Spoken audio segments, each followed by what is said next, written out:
My name is Master Sergeant James Davis, United States Army, and I've spent 28 years, more than half my life, making sure American soldiers have what they need to do their jobs. Food, water, ammunition, spare parts, medical supplies. Fuel, the unglamorous, absolutely critical backbone of military operations that nobody thinks about until it doesn't show up. 28 years of learning every regulation, every shortcut, every workaround. 28 years of building relationships with supply personnel across 3 different theaters of operation. 28 years of understanding not just what the manual says, but why it says it, and more importantly, when you need to deviate from it to get the actual mission accomplished. I've coordinated logistics for humanitarian operations in earthquake zones. I've managed supply chains for combat outposts in Afghanistan, where every road was an IED threat. I've reorganized entire warehouses in 48 hours when unit deployments got moved up. I've worked in 100 and 20-degree heat and negative 20-degree cold. I've done the impossible so many times it became routine. And I'm very, very good at my job. Not because I have an MBA, not because I'm great at PowerPoint, but because I've done it thousands of times in conditions that would make a corporate supply chain manager weep into their spreadsheet. The Army recognized this. I had a chest full of commendation medals. I had performance reviews that used words like irreplaceable and subject matter expert. When other battalions had logistics problems, they'd request me for temporary duty to unfuck their situations. Junior soldiers rotated through my section specifically to learn from me before they went to their permanent assignments. I wasn't just a master sergeant. I was the master sergeant for the 483rd Combat Sustainment Support Battalion stationed at Fort Carson, Colorado. Our battalion supported an entire brigade, over 3,000 soldiers. When they deployed, we made sure they had everything they needed. When they trained, we made sure the supplies were there. When equipment broke, we made sure the parts arrived. For 8 years, I'd been running this operation like a well-oiled machine. My commander, Lieutenant Colonel Hendricks, trusted me completely. Davis, he'd say, I don't even look at the logistics reports anymore. If you're handling it, I know it's handled. That's the kind of professional relationship you build over years of never failing, never making excuses, always delivering results. My team was small but experienced. I had 4 NCOs under me, each with at least 6 years in logistics. Sergeant First Class Martinez handled equipment, every vehicle part, every weapon component, every piece of gear that needed tracking. Staff Sergeant Chen managed our consumables, food, water, fuel, the stuff that got used up and needed constant resupply. Sergeant Williams coordinated transportation, getting stuff from point A to point B, whether that was across the base or across the world. And Sergeant Thompson handled our administrative side. The paperwork, the computer systems, the databases that the Army runs on. Together, we were a machine. We communicated in shorthand. We anticipated problems before they developed. We had backup plans for our backup plans. When the brigade deployed to Kuwait for 9 months in 2018, we executed it flawlessly. Every single container arrived on schedule. Every piece of equipment was accounted for. Zero losses, zero significant delays. The brigade commander specifically mentioned our section in his after-action report. The professionalism and expertise of the logistics section, led by MSG Davis, was instrumental in our mission success. That was my world. Difficult, demanding, but deeply satisfying. I was doing important work, and I was doing it extremely well. And then in March of 2022, everything changed. Lieutenant Colonel Hendricks called me into his office on a Tuesday morning. That wasn't unusual. We had regular meetings to discuss ongoing operations. What was unusual was the expression on his face. He looked tired, frustrated. Davis, take a seat, he said, gesturing to the chair across from his desk. I sat. Sir, what's going on? He sighed, leaning back in his chair. We're getting a new logistics officer, Lieutenant Thornton. He's coming from the logistics captain career course. And before that, he did some kind of special MBA program the Army's running, trying to bring corporate efficiency models to military logistics. I kept my face neutral, but internally, I felt a small twinge of concern. I'd been through plenty of new officers. Most were fine. They deferred to experienced NCOs, learned the ropes, focused on leadership rather than trying to reinvent established systems. But every once in a while, you'd get one who thought their college degree made them smarter than people who'd been doing the job since before they could drive. When does he arrive, sir? I asked. Friday. And Davis, Hendricks paused, choosing his words carefully. I need you to be patient this one. He's got some ideas. Big ideas about how we can do things better, more efficiently. Division is very interested in his approach. There's talk about using our battalion as a test case for these new procedures. Sir, our procedures work, I said carefully. We haven't had a major logistics failure in 8 years. I know that. You know that. But up at Division, they're looking at budget numbers and they see opportunities for cost savings. Thornton's MBA thesis was apparently about reducing logistics overhead in military operations. He's got charts and graphs showing how we can cut costs by 30%. I felt my jaw tighten. I'd heard this song before.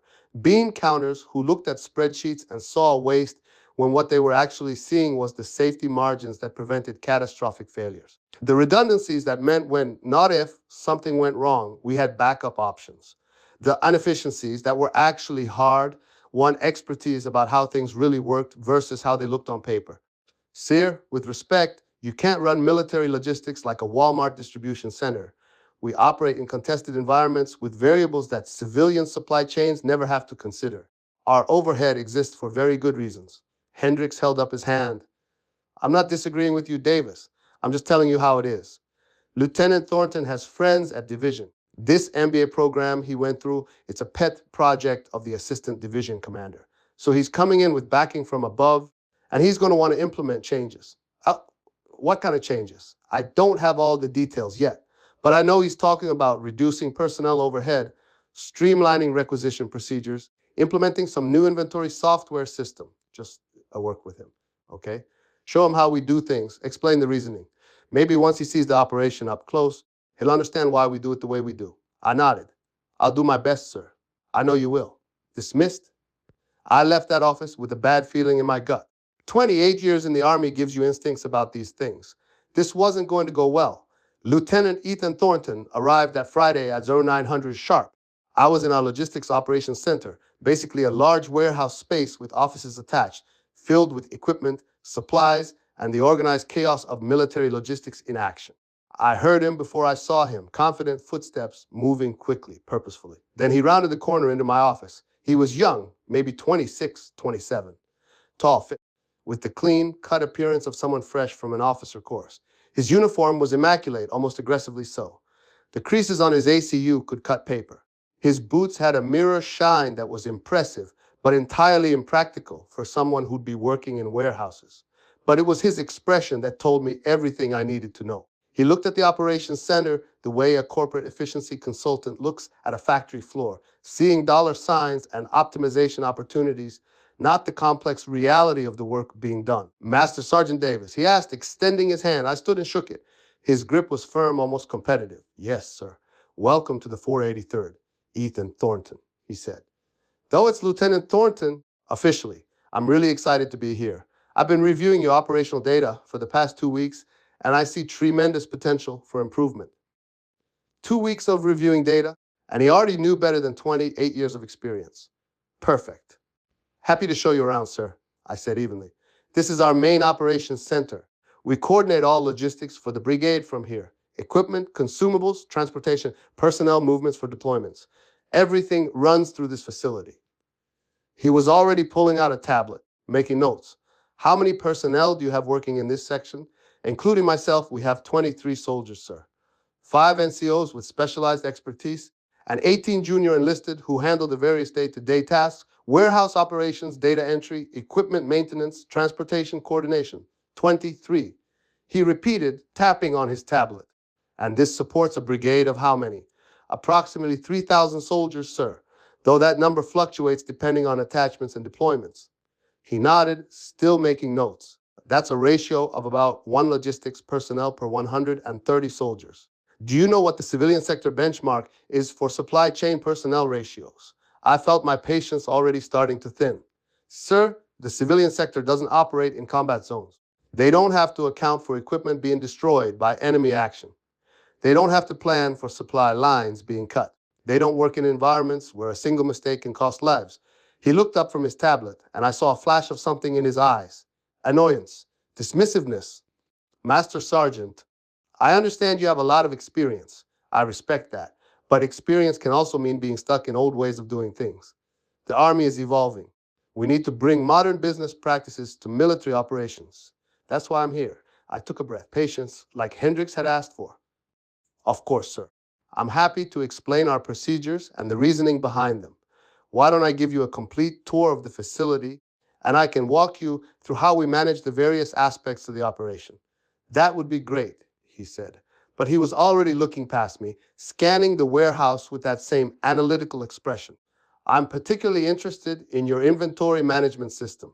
From what I've seen in the reports, you're still using largely manual tracking methods with periodic database updates. There are automated systems that could reduce your personnel needs by at least 40%.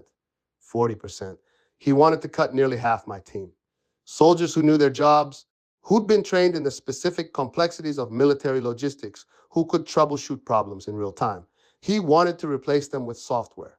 Sir, we use manual tracking for critical items specifically because it provides redundancy and allows for human judgment.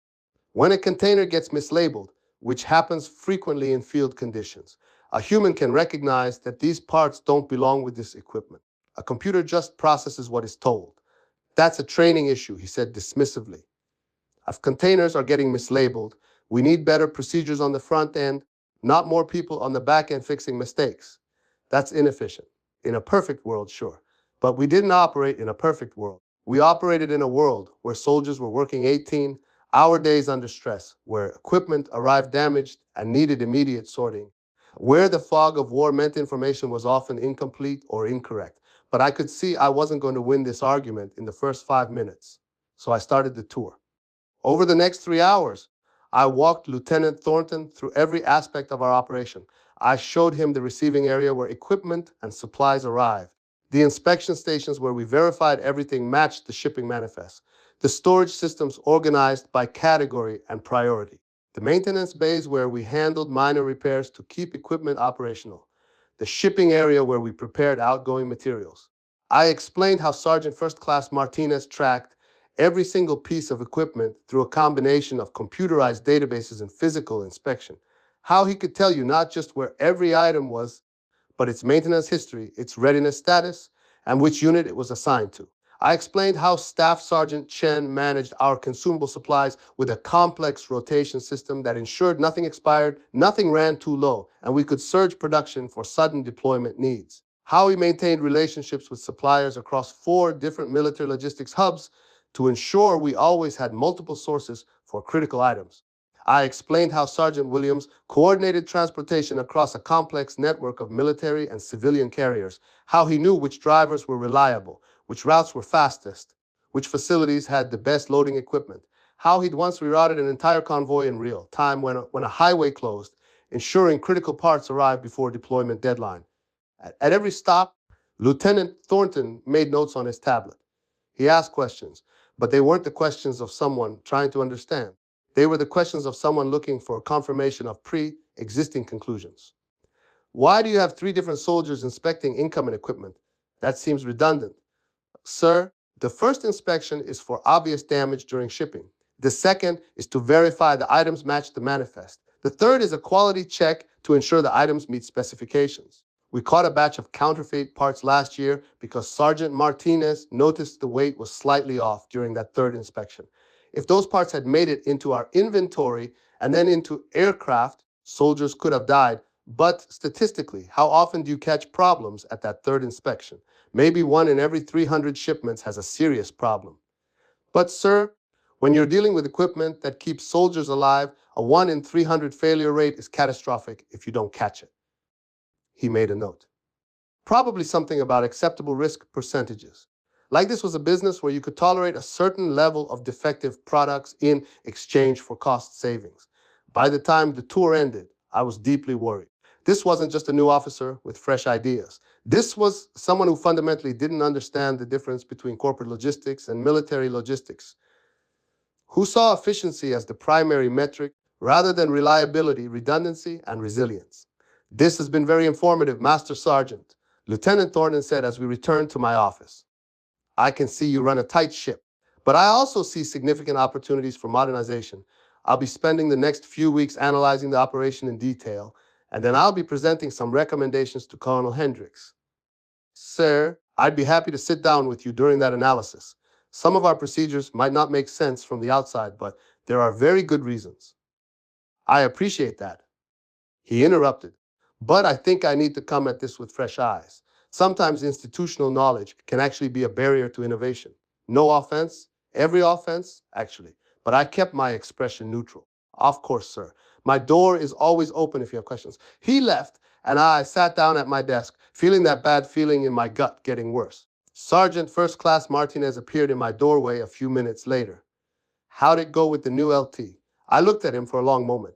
Martinez had been with me for 6 years. He knew his job better than almost anyone in the Army. He was the kind of NCO who made the military work competent, dedicated, professional. Honestly, I think we're in for a rough few months. He's talking about automation, personnel cuts, efficiency improvements. He's got an MBA and he thinks that makes him an expert. Martinez grimaced, one of those. Great. Want me to start updating my Rai Sumi? I shook my head. Let's not panic yet. Maybe once he's been here a while, seen a few operation cycles, he'll understand why we do things the way we do.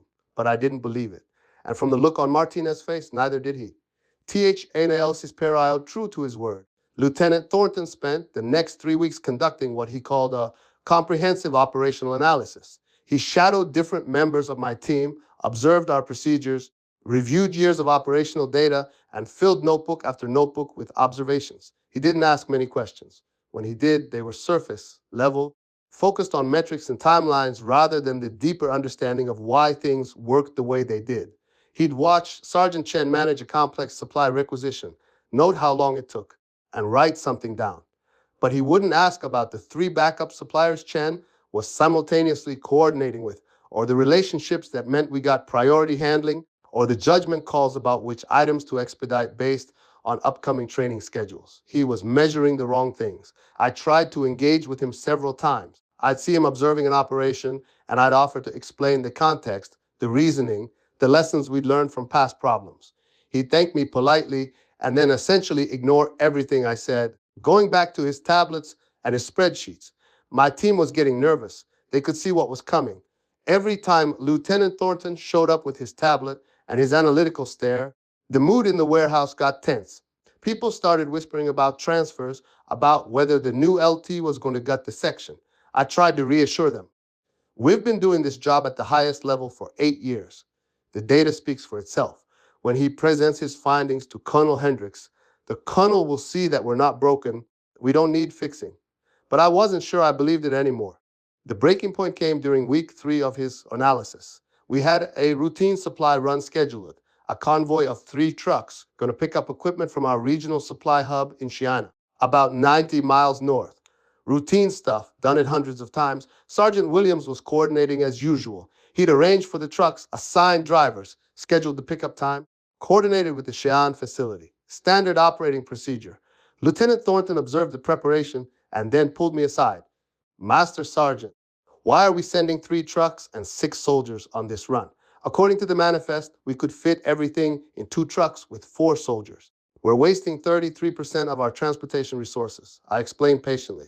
Sir, we send 3 trucks as standard practice because if one breaks down, which happens, we can redistribute the load and still complete the mission on schedule. The alternative is sending 2 trucks, having one break down, and then having to either leave equipment behind or send a recovery vehicle, which takes longer and actually costs more in the end. How often does a truck break down on this run? Maybe one time in 20, but when it does. So we're allocating extra resources for a 5% probability event. That's not efficient. Send 2 trucks. I felt my professional composure starting to crack. Sir, this is a routine procedure that's worked for 8 years. The risk mitigation is worth the marginal additional cost in fuel and personnel time. His expression hardened. Master Sergeant, I'm not asking for your opinion. I'm giving you an order. Send 2 trucks. We need to start implementing more efficient procedures immediately. There it was. The moment where his theoretical efficiency improvements met the real world. I could refuse, appeal to Colonel Hendricks, make an issue of it. But that would create conflict, and Hendricks had asked me to be patient, to work with the new LT, so I made a decision I'd regret. Yes, sir. 2 trucks. I informed Sergeant Williams of the change. He looked at me like I'd lost my mind. Sarge, we always send 3 trucks. What if? I know. Lieutenant's orders. Make it work. Williams shook his head but complied. The convoy left the next morning with 2 trucks instead of 3.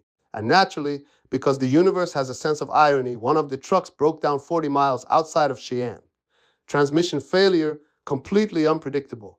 The remaining truck couldn't fit all the equipment. The drivers had to call for a recovery vehicle, which took 3 hours to arrive. The pickup that should have been completed by noon didn't finish until 1800 hours. We had a training exercise the next day that needed some of that equipment, and we had to scramble to find substitutes. It wasn't a disaster, but it was a perfect illustration of why we had procedures that looked inefficient on paper, but were actually precisely calibrated to real-world conditions.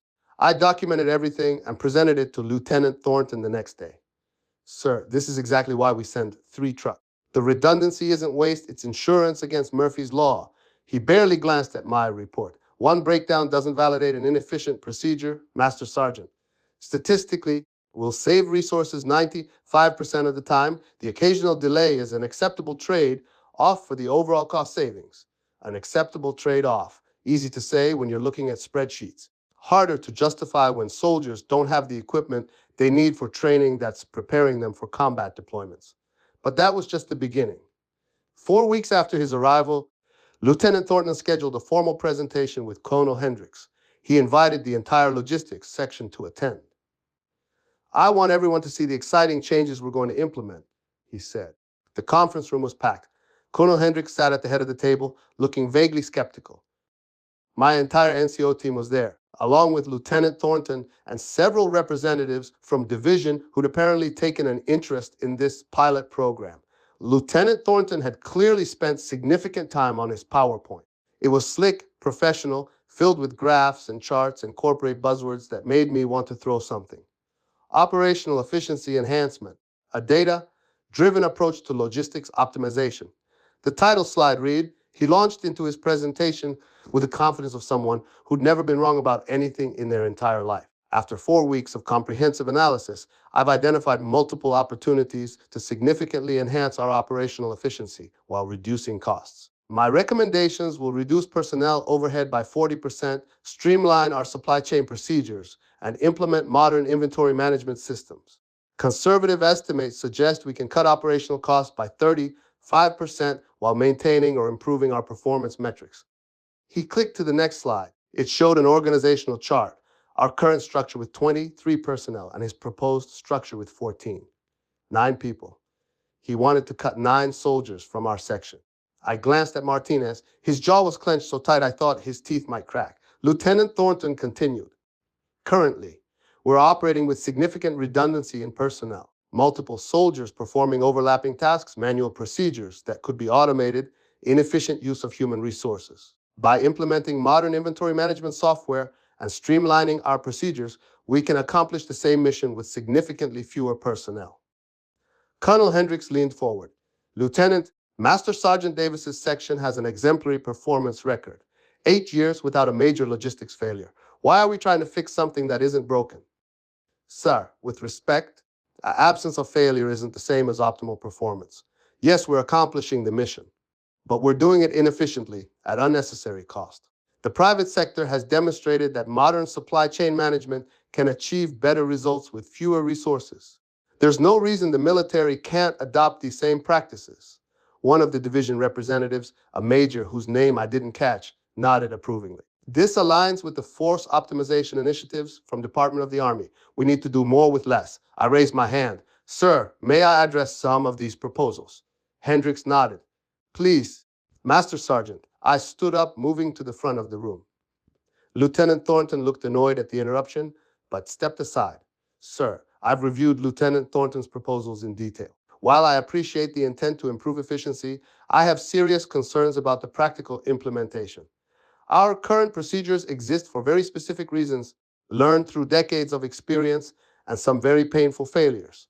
I clicked to one of Thornton's slides showing the proposed personnel reductions. Lieutenant Thornton proposes eliminating our 3-tier inspection system for incoming equipment in favor of automated scanning.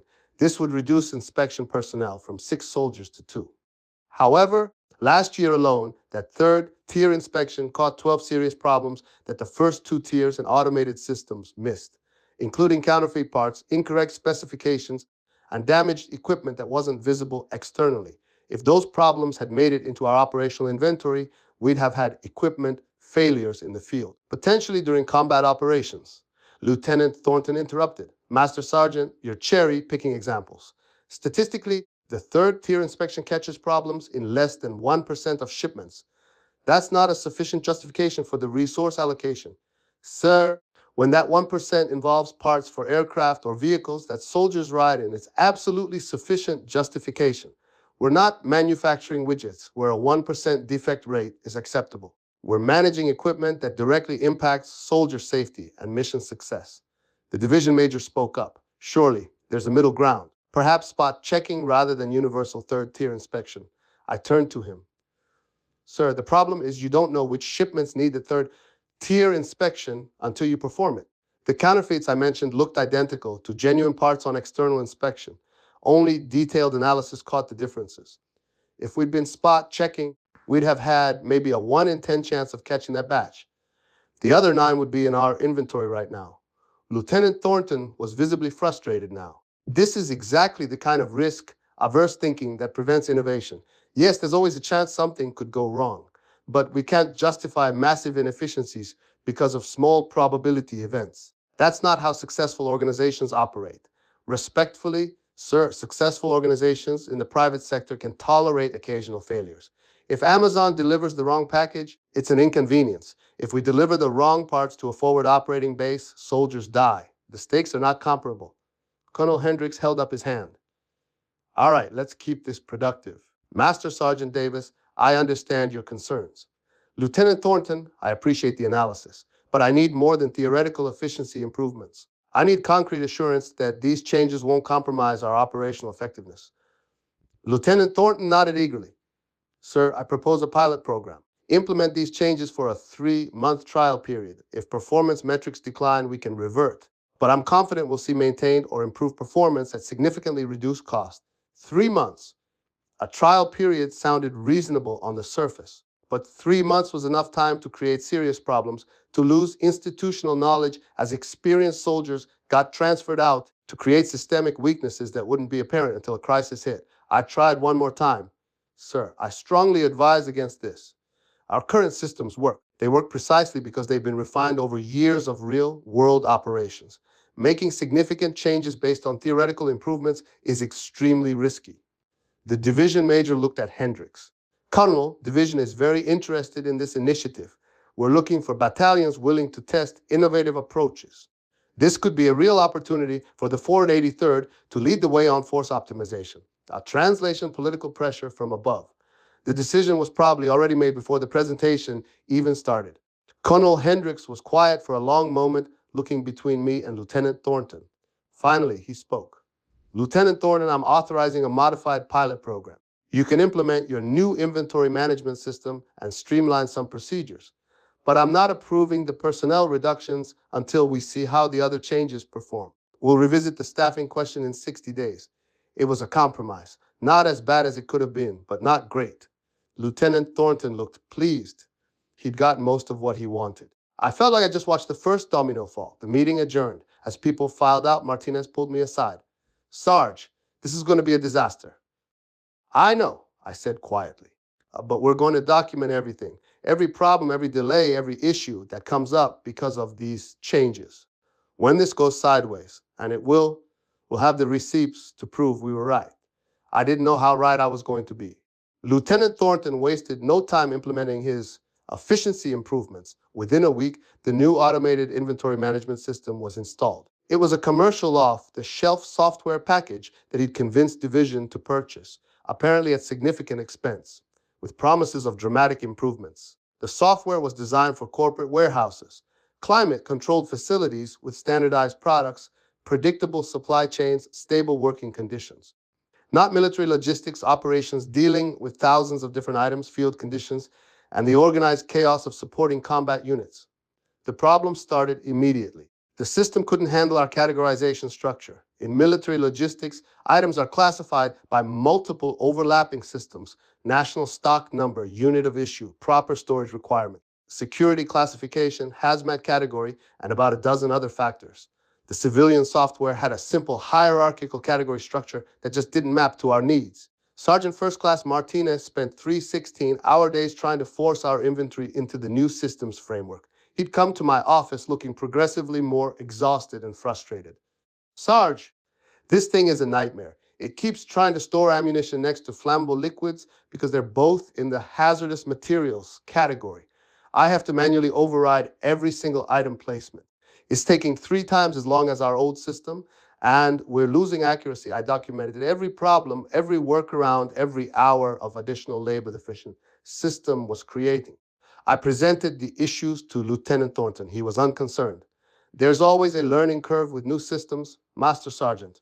Once your people are properly trained, efficiency will improve dramatically. Sir, the problem isn't training. The problem is the system is designed for a completely different operating environment. We need military-specific software that understands our requirements. Military-specific software costs 3 times as much and has fewer features. This is exactly the kind of wasteful spending we need to eliminate. Make the civilian system work. Make it work. The eternal refrain of people who don't understand the actual constraints of a situation. But it got worse. The new system had an automated reordering feature that Lieutenant Thornton insisted we activate. When inventory of an item dropped below a certain threshold, the system would automatically generate a purchase requisition.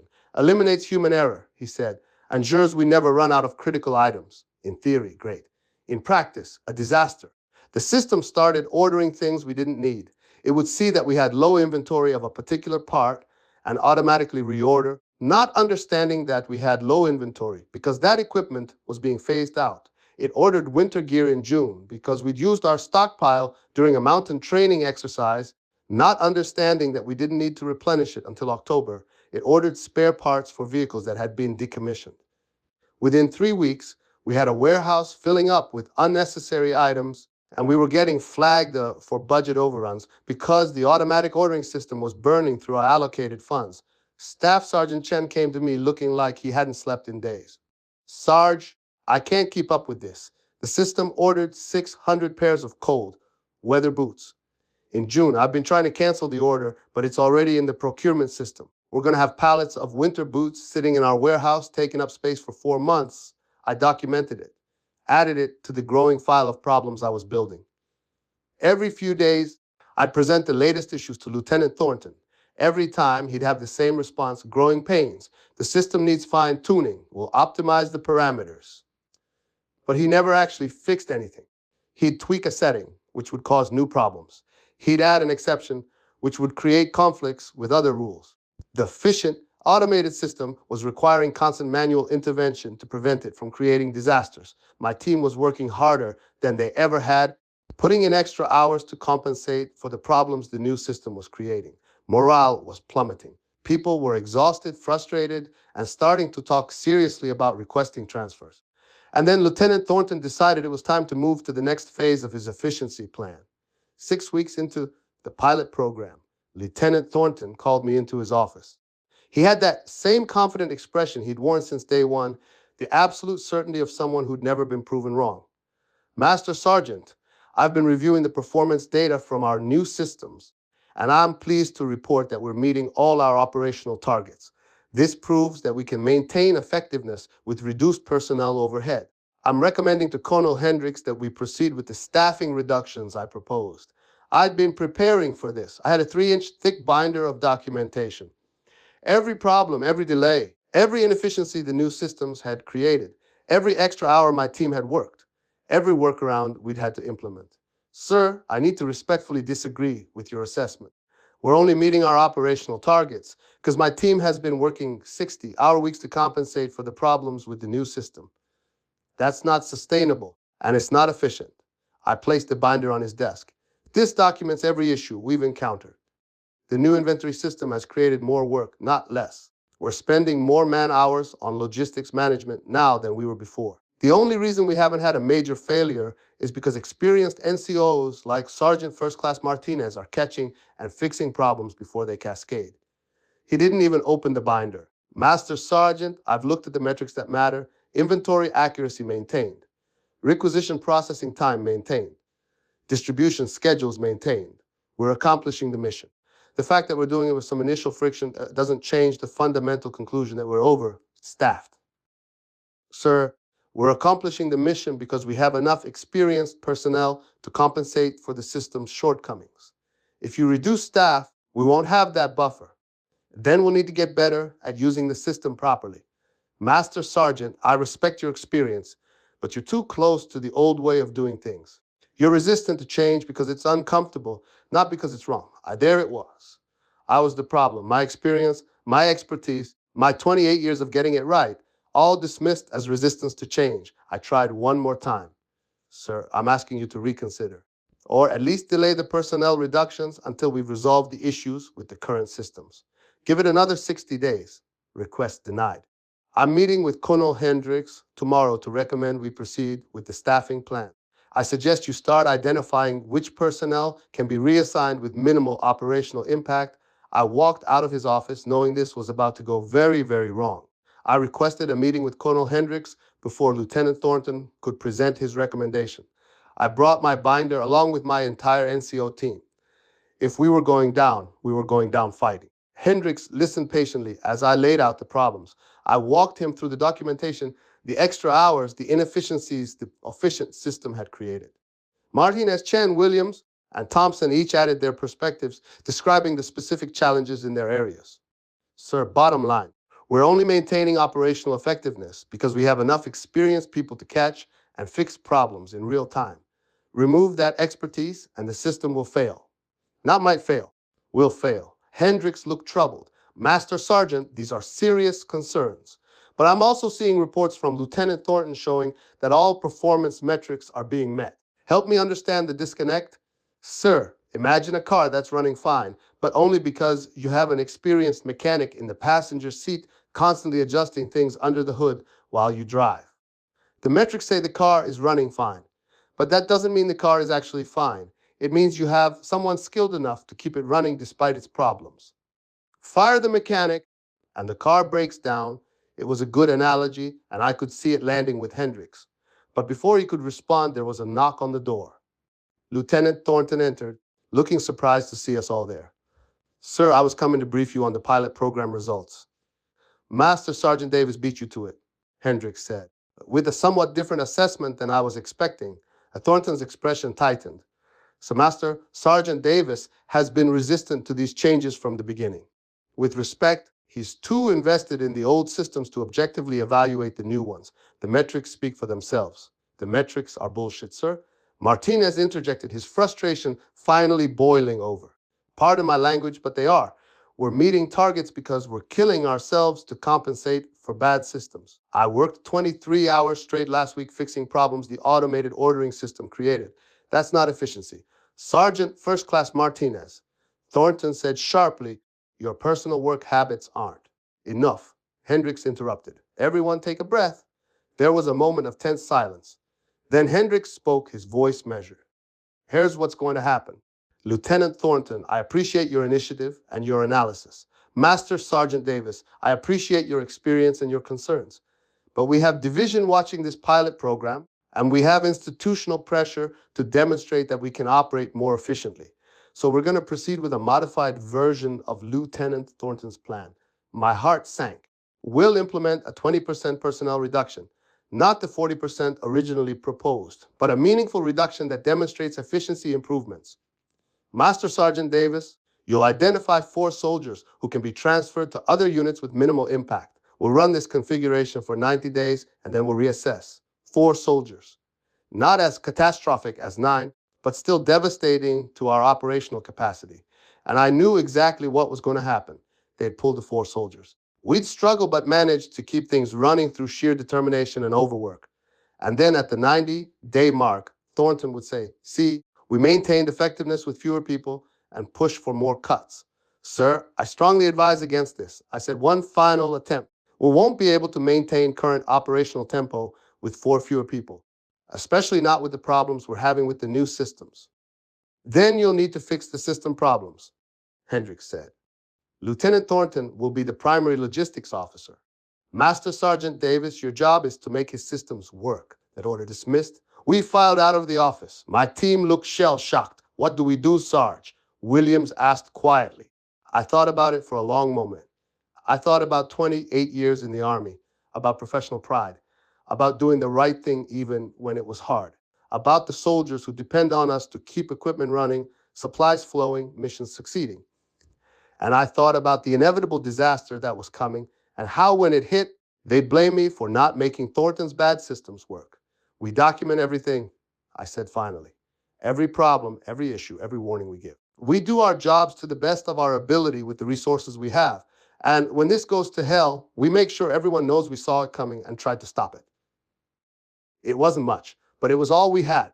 The 4 soldiers were transferred out within a week. Lieutenant Thornton selected them over my objections. He took 2 of my most experienced junior enlisted specialists, claiming their expertise was redundant with the automated systems. He also took one of my transportation coordinators and one of my warehouse managers. The impact was immediate. Tasks that had been routine became scrambles. We lost our redundancy, our safety margins. Everyone was working longer hours trying to cover the gaps. The inventory system continued to be problematic, but now we had fewer people to monitor it and catch errors. Small problems that would have been noticed and fixed quickly started slipping through. Not catastrophic failures yet, but warning signs. Items misplaced in the warehouse. Orders processed incorrectly. Requisitions delayed. I documented everything and sent weekly reports to both Lieutenant Thornton and Colonel Hendricks. Thornton would respond with messages about optimization and adjustment periods. Hendricks would acknowledge receipt, but not take action. He'd given his order, and now we had to make it work. Morale was in the toilet. My remaining team members were exhausted and demoralized. Martinez pulled me aside one day. Sarge, I'm putting in for a transfer. I can't do this anymore. I've been here 6 years, and I've never seen our operation this dysfunctional. I'm sorry, but I'm done. It hit me hard. Martinez was the best equipment NCO I'd ever worked with. Losing him would be devastating. But I couldn't blame him. I understand, I said. You've got to do what's right for you. I'll give you an excellent recommendation. Chen and Williams came to me the same week with similar conversations. They weren't leaving yet, but they were updating their transfer requests, making plans. The institutional knowledge that made our section excellent was evaporating. I reported this to Lieutenant Thornton. Sir, we're losing our experienced NCOs. The personnel reductions have created an unsustainable operational tempo. We need to either add people back or significantly reduce our mission scope. Master Sergeant, people complain about change. That's natural. Once we get through this transition period, morale will improve. We just need to stay the course. Stay the course. Straight toward an iceberg, but stay the course. And then, in October, the deployment notice arrived. The brigade was deploying to Kuwait. 12-month rotation, 3,000 soldiers, full combat equipment package. This was exactly the kind of major operation our logistics section existed to support. The deployment was scheduled for January, 3 months to prepare. Under normal circumstances, with our full team and our old systems, 3 months would be tight but manageable. We'd done it before. With our reduced staff and problematic new systems, it was going to be a nightmare. The first planning meeting was attended by Colonel Hendricks, his staff, the brigade commander, and representatives from division. Lieutenant Thornton presented the logistics plan. I sat in the back, reviewing his proposal with growing horror. He'd built the entire plan around the automated systems, automated inventory tracking, automated ordering, automated loading plans generated by the software. Minimal human oversight, maximum efficiency. It was a disaster waiting to happen. After the meeting, I requested a private word with Colonel Hendricks. Sir, this deployment plan is extremely risky. The automated systems haven't been tested under this kind of operational stress. We need more personnel, more oversight, more redundancy. This is too important to experiment with. Hendricks looked tired. Master Sergeant, I understand your concerns, but we're committed to this approach. Division is watching this deployment as a test case for the new logistics procedures. We need to make it work. Sir, with respect, making it work isn't a plan. We need actual resources and proper systems. I'm telling you, this is going to fail. Then make sure it doesn't, Hendricks said. You're one of the best logistics NCOs in the division. I'm counting on you to pull this off. It was a trap. If the deployment succeeded, Thornton would get the credit for his innovative systems. If it failed, I'd get the blame for not executing properly. I went back to my office and pulled my team together. All right, here's the situation. We've got 3 months to prepare for a full brigade deployment using systems we know are flawed, with half the staff we need, under an officer who won't listen to our expertise. So we're going to do this by the book. Every decision gets documented. Every warning gets filed. Every procedure gets followed exactly as written. When this goes sideways, no one is going to be able to say we didn't do our jobs. You really think it's going to fail? Thompson asked. I looked at him. I think we're going to do everything humanly possible to make it succeed. But yes, I think the probability of a major failure is extremely high. And I want to make sure that when it happens, the responsibility lands where it belongs. We got to work. The next 3 months were the most stressful of my entire career. We were preparing to move an entire brigade's worth of equipment to Kuwait, vehicles, weapons, spare parts, supplies, personal gear, everything 3,000 soldiers would need for 12 months in a desert environment. Under our old systems, with our full team, we'd have had clear procedures. Manual tracking with computer backup, multiple inspection points, experienced NCOs making judgment calls, redundancy built into every step. Under Thornton's new systems, we had automated processes that nobody fully trusted, minimal staffing, and constant pressure to be efficient rather than thorough. The problem started early. The automated inventory system started generating loading plans for the shipping containers that would transport everything to Kuwait. The algorithm optimized for space efficiency, packing containers as densely as possible, but it didn't understand weight distribution. It would put all the heavy items on one side of a container, creating balance issues. It didn't understand access requirements. It would pack items that needed to be accessed first in the back of containers behind equipment that wouldn't be needed for months. It didn't understand environmental needs. It tried to pack electronics next to diesel fuel. Staff Sergeant Chen spent weeks manually revising the automated packing plans, essentially doing the entire job by hand while the efficient computer system generated garbage. Sarge, I could do this faster if we just turned the damn system off, he told me in frustration. Document the problems and do what you need to do, I told him. But keep the automated system running so when this blows up, we can show it wasn't human error. The equipment tracking was another disaster. The system was supposed to automatically tag and track every item as it moved through our processing pipeline. In theory, we'd have real-time visibility of where everything was. In practice, the scanner tags kept failing. The readers couldn't handle the volume. The database kept corrupt. Sergeant First Class Martinez was spending 16-hour days manually verifying that items hadn't been lost in the system. I filed weekly reports detailing every problem. Lieutenant Thornton's responses were increasingly dismissive.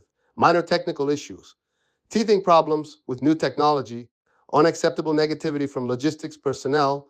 6 weeks before the deployment, I requested an emergency meeting with Colonel Hendricks.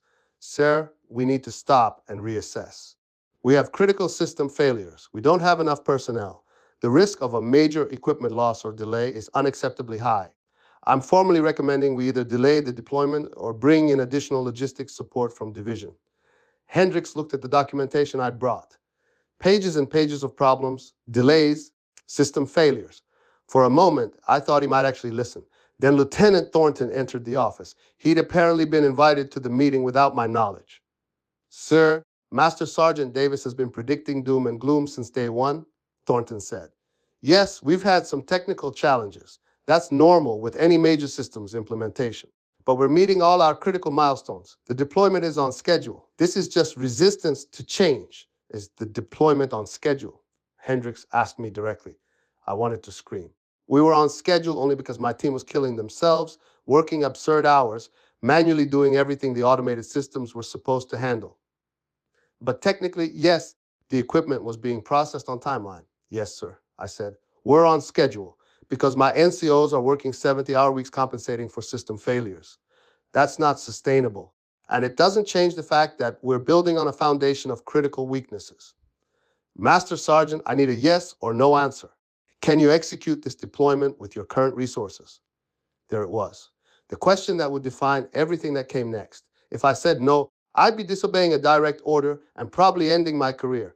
If I said yes, I'd be owning whatever disaster was coming. I thought about my team, about Sergeant First Class Martinez, who hadn't had a day off in 6 weeks, about Staff Sergeant Chen, who was developing stress-related health problems, about my own credibility and professional judgment, and I made my choice. No, sir. I cannot guarantee successful execution of this deployment with current resources and systems. I'm formally recommending additional support. The room went silent. Lieutenant Thornton looked shocked that I'd actually said it. Colonel Hendricks looked like I just made his job incredibly difficult. Master Sergeant Davis, Hendricks said slowly, I'm disappointed.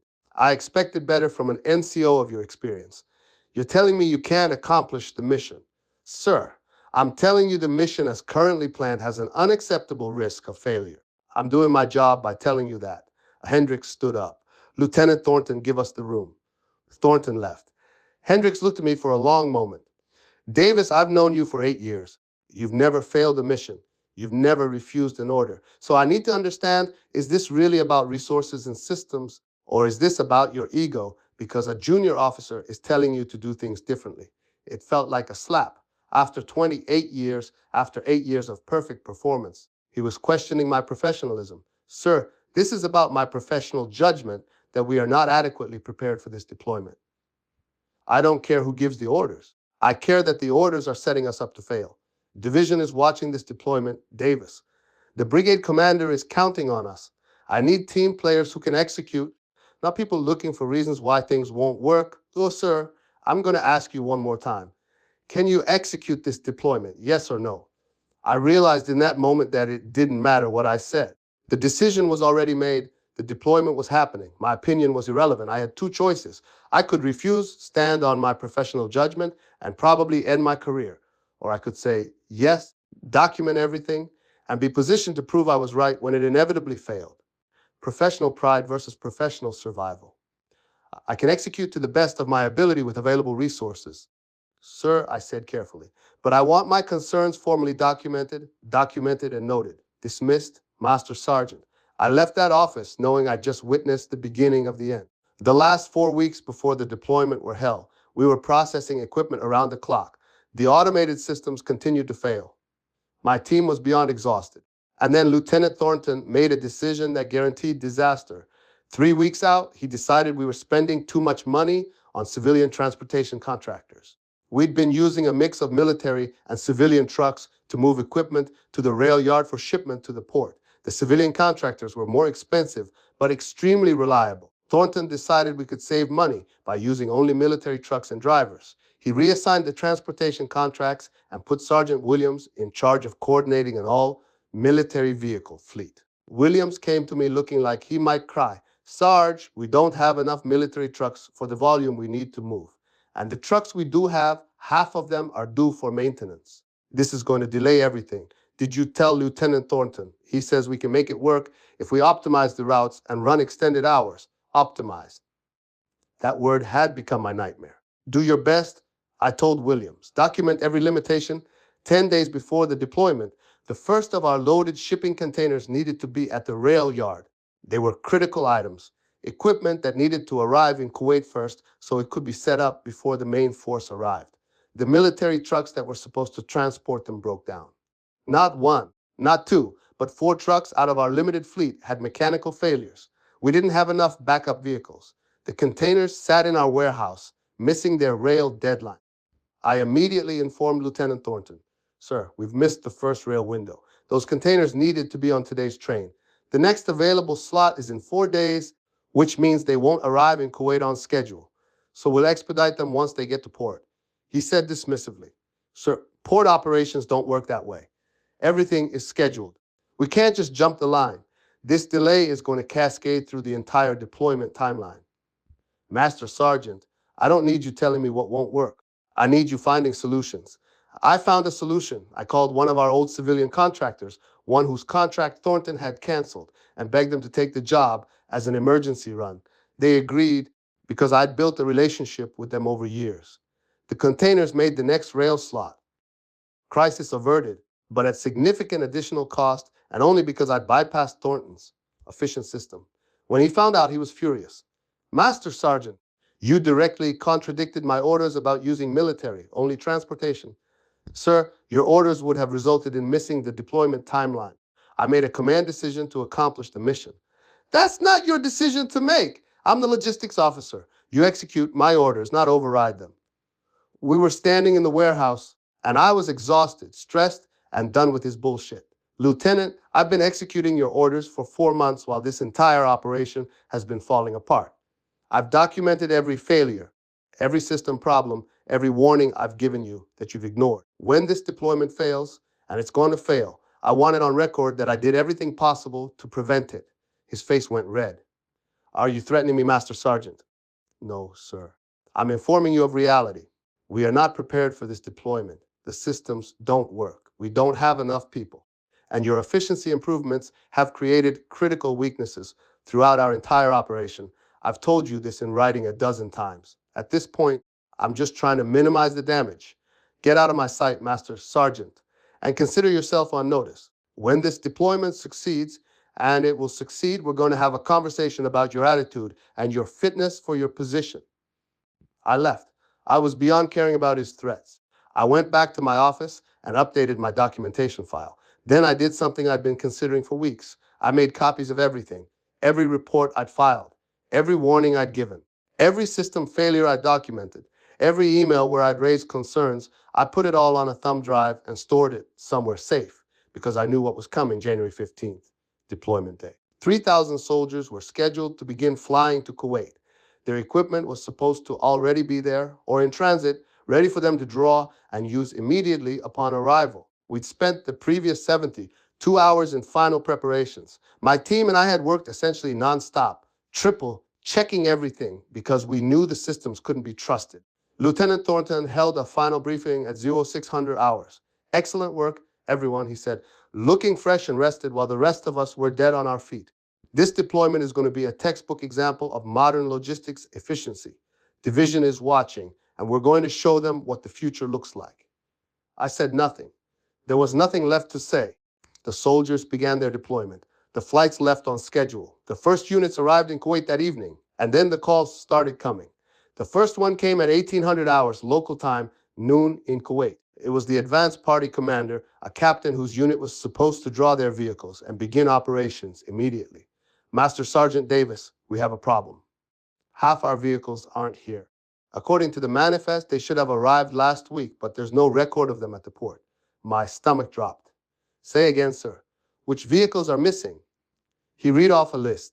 I pulled up our tracking system, the automated system that was supposed to give us real-time visibility. According to the system, those vehicles had been loaded on shipping containers 3 weeks ago and should have arrived in Kuwait 10 days ago. I started making calls to the port, to the shipping company, to the rail yard. What I found made my blood run cold. The automated system had generated incorrect shipping labels. An entire batch of containers, 20 of them carrying critical vehicles, had been mislabeled with the wrong destination code. Instead of going to Kuwait, they'd been shipped to a storage facility in Georgia. 20 containers, 60 vehicles, millions of dollars of equipment, sit in the wrong place on the wrong continent. I immediately informed Lieutenant Thornton. To his credit, he grasped the severity immediately. His face went pale. How did this happen? So the automated labeling system generated incorrect codes. I flagged this as a potential issue in my report from November, but fix it. He interrupted. Get those vehicles to Kuwait immediately. Sir, it's going to take at least 2 weeks to get them redirected and shipped. And that's if we can get priority handling from the shipping companies, which will cost. I don't care what it costs. Fix it. That was the first problem. It wasn't the last. Over the next 6 hours, we discovered that the mislabeled containers were just the tip of the iceberg.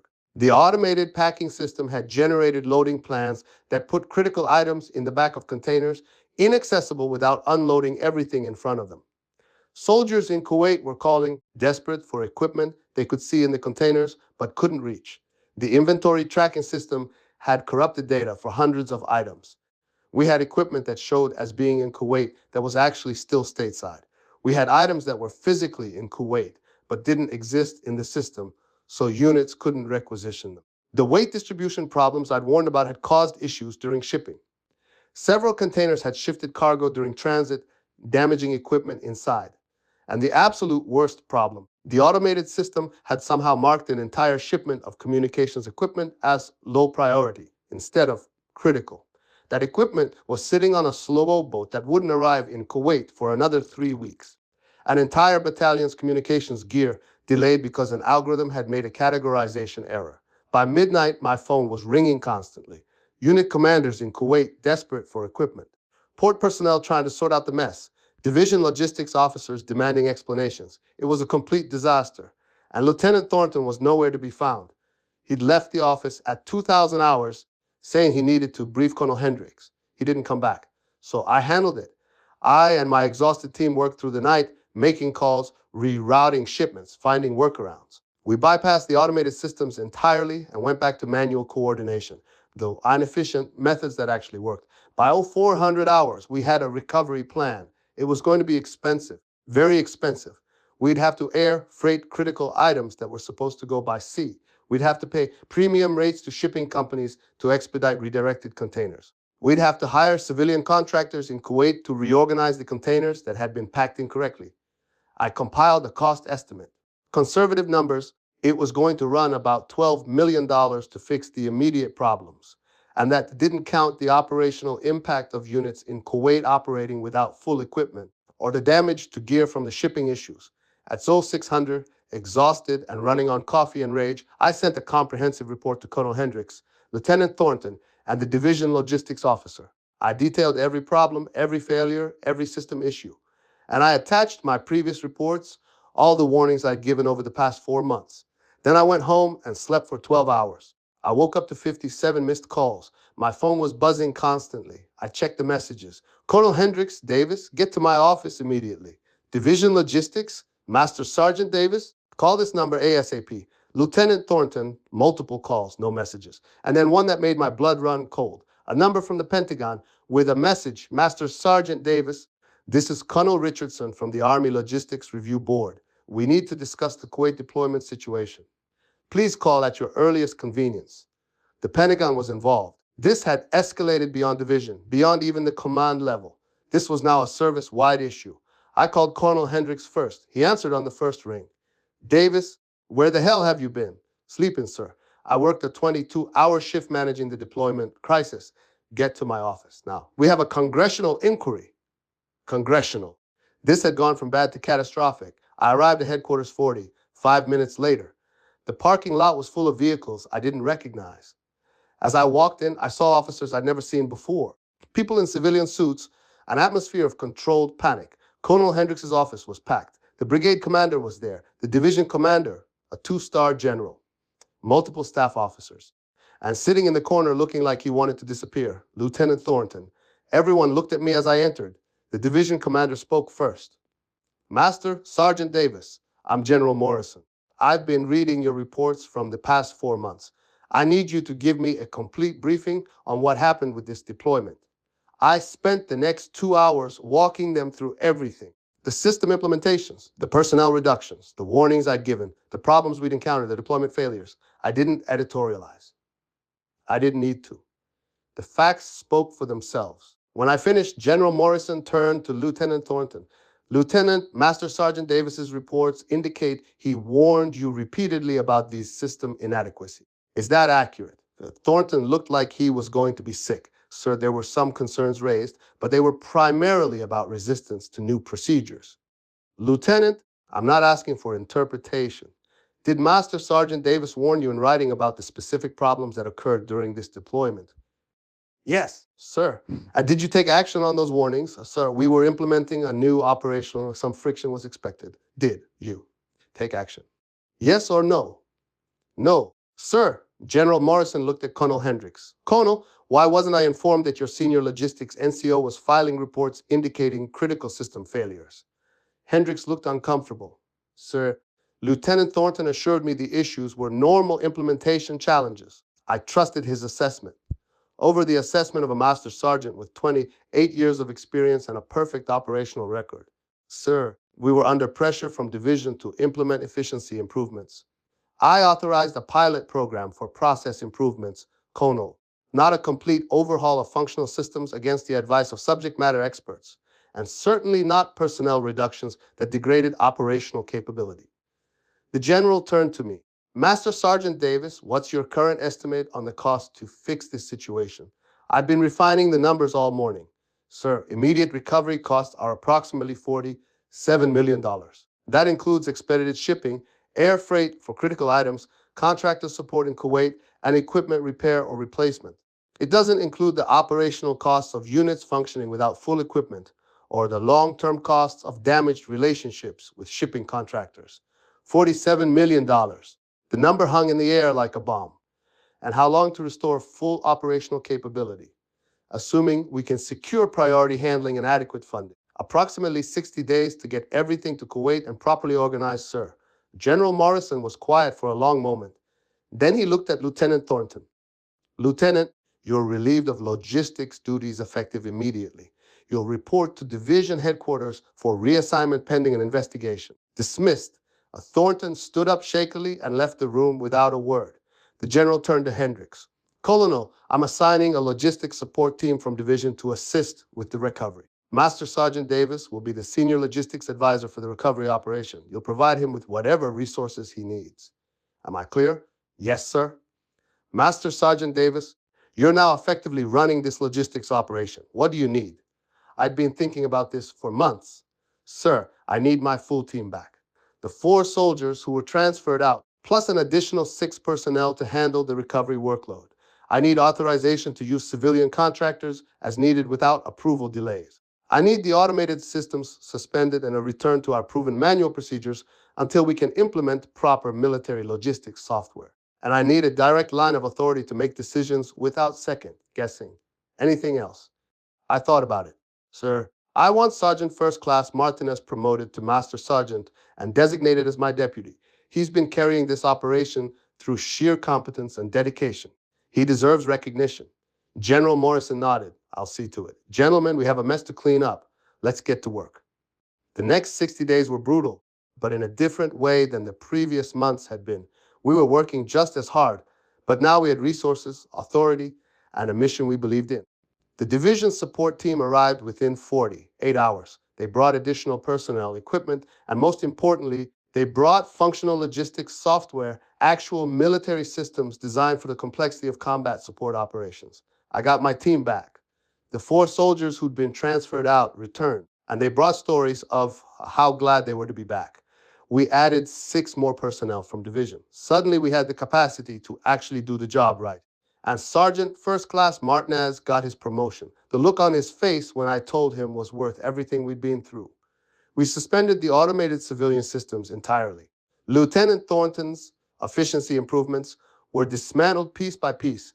We went back to the procedures that worked: manual tracking with computer backup, multiple inspection points, experienced NCO oversight. We freighted critical equipment to Kuwait at enormous cost. We hired contractor teams to reorganize the mispacked containers. We personally oversaw the redirection of the mislabeled shipments from Georgia. It was expensive, it was time-consuming, but it worked. Within 30 days, we had most of the critical equipment in Kuwait and operational. Within 60 days, we had full operational capability restored. Units stopped calling with desperate equipment requests. The deployment settled into normal operations.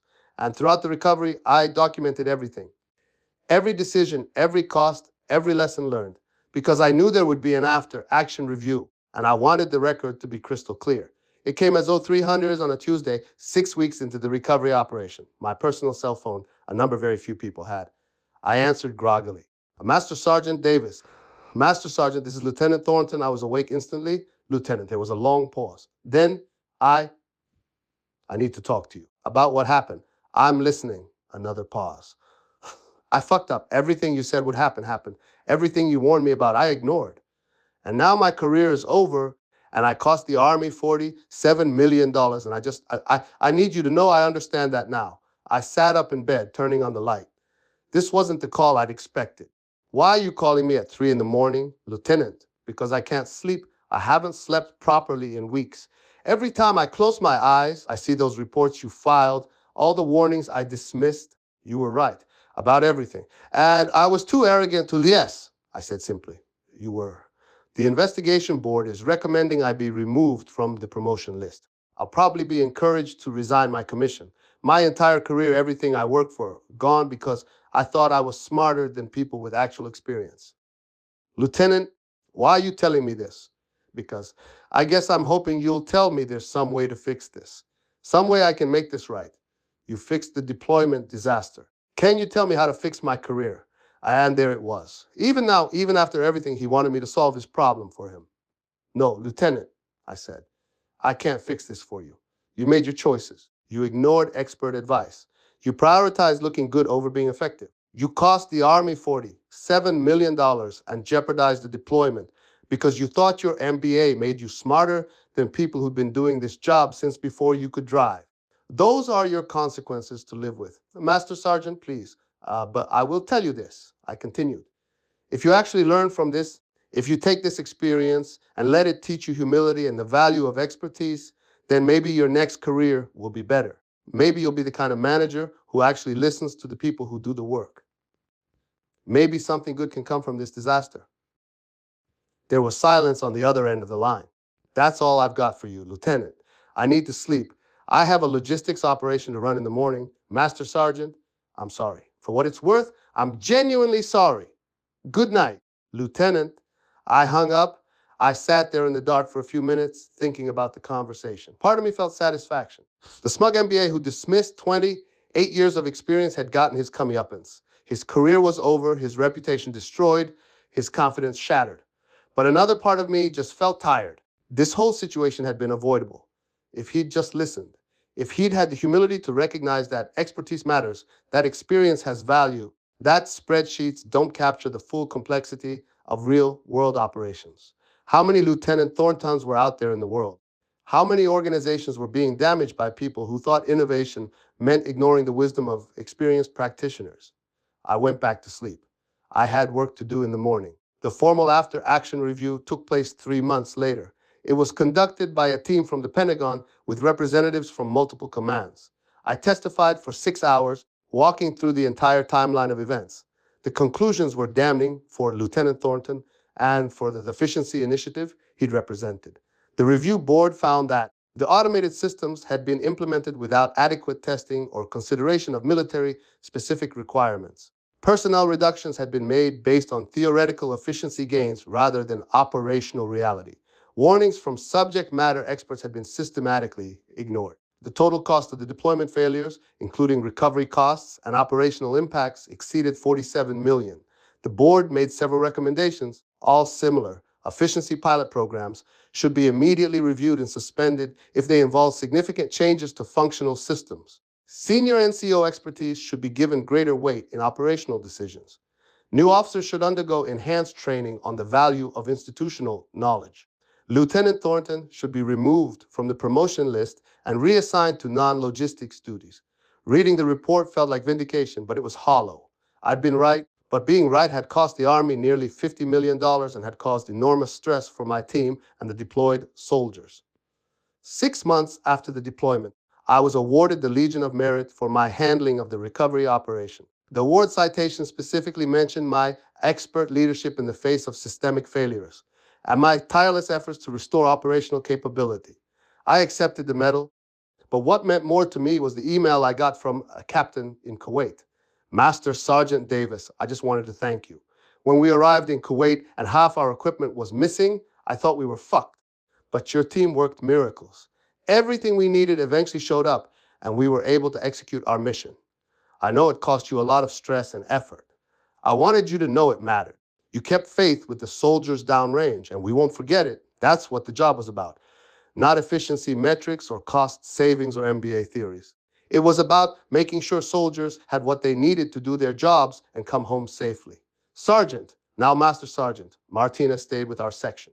Staff Sergeant Chen and Sergeant Williams withdrew their transfer requests. We rebuilt the team, restored the procedures that worked, and went back to doing the job the right way. Lieutenant Thornton resigned his commission 4 months after the deployment. I heard through the rumor mill that he went to work for a defense contractor in some kind of program management role. I hope he learned something from the experience. I genuinely do. As for me, I had 2 more years until retirement. I spent them training the next generation of logistics NCOs, making sure they understood not just the procedures, but the principles behind them, the importance of redundancy, the value of human judgment, the difference between theoretical efficiency and practical effectiveness. On my retirement day, Colonel Hendricks, who'd survived the scandal with his career intact, barely, gave a speech about my 28 years of service. Master Sergeant Davis has been a lot of things over his career, he said. A soldier, a leader, a mentor, a subject matter expert. But most importantly, he's been someone who had the moral courage to speak truth to power, even when it was uncomfortable. Even when it would have been easier to go along. That's the kind of NCO the Army needs. I appreciated the words, though I noted he hadn't found that moral courage particularly valuable when I was actually speaking truth to his power. But that's the Army. Imperfect, political, frustrating, and also capable of great things when people do their jobs with expertise and dedication. I retired with my head held high. I'd done my job. I'd warned them. I'd documented everything. And when the disaster came, as I knew it would, I'd stepped up and fixed it. 28 years in the Army, countless operations. Hundreds of thousands of items moved, thousands of soldiers supported, and one very expensive lesson delivered to one very arrogant lieutenant. It was a good career. If there's a lesson in this story, it's this: expertise matters. Experience has value. And when someone who's been doing a job successfully for decades tells you that your improvement is actually going to break things, you should probably listen. Innovation is important. Efficiency is important. Cost savings are important. But they're not more important than actually accomplishing the mission. They're not more important than the institutional knowledge built through years of experience. They're not more important than understanding the difference between how things look on a spreadsheet and how they work in the real world. I've seen this pattern throughout my career, and I've seen it in stories from friends in other industries. The new manager with the business degree who knows better than the old timers. The efficiency consultant who can fix everything the experienced workers are doing wrong. The innovator who's going to disrupt the industry. Sometimes they're right. Sometimes the old ways really are outdated and need to change. But more often than I'd like, they're Lieutenant Thorntons. Smart, educated, confident, and fundamentally wrong because they don't understand what they don't know. To any young officers, managers, or leaders listening to this, please learn from Lieutenant Thornton's mistake. When you arrive at a new position and find that experienced people are doing things that seem inefficient or outdated, ask yourself, do I fully understand why they do it this way? Have I considered factors that might not be visible in the data? Am I being innovative or am I being arrogant? And to the experienced professionals who are dealing with their own Lieutenant Thorntons, document everything. Speak up. Make your concerns known through official channels. And when the inevitable disaster comes, make sure the record shows you tried to prevent it. That's my story. 28 years in the Army, and the most expensive lesson I ever taught cost $47 million. But it was worth every penny if it means the next Lieutenant Thornton actually listens to their master, Sergeant Davis. Thanks for listening.